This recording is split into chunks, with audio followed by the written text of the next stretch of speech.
A friend of mine is selling his home, and in the inspection, it was discovered that he has asbestos in his house. And so he's had to call in a company to remove this asbestos, which, as you know, is a toxic element used to be used quite extensively in buildings.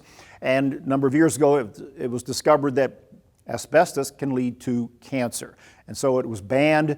If you find it in a building, it has to be removed. It's a very laborious and expensive process. It reminds me of situations that we get into where the environment might be toxic, as with asbestos in a housing environment or an office environment.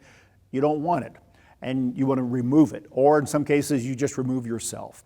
There's a proverb, chapter 26 and verse 20, that talks about what we do when we're in toxic environments where people are involved.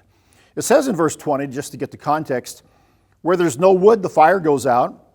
Where there's no talebearer, strife ceases. As charcoal is to burning coals and wood to fire, so is a contentious man to kindle strife. Contentious people. People who are angry, people who have an agenda, people who are just mean, people who don't know how to interact properly with others can create contention, problems, a toxic environment. It goes on, verse 22, the words of a talebearer are like tasty trifles, and they go down into the inmost body. And so, what happens if you have a toxic environment created by some chemicals, some environmental problem? You remove the toxicity. You remove asbestos from a home, from an office, so it doesn't come in and cause cancer.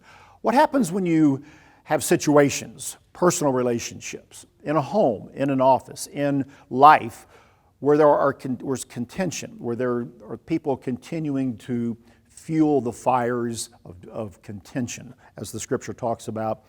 You remove the source. You remove sometimes the source, sometimes you have to remove yourself. It's an important principle. My friend is removing the asbestos from his home so that people can come in and enjoy that home that they buy without any fear to their health. Sometimes we have to remove ourselves from situations that might just be that way, toxic. It's an important lesson from life and from the Proverbs. That's BT Daily. Join us next time.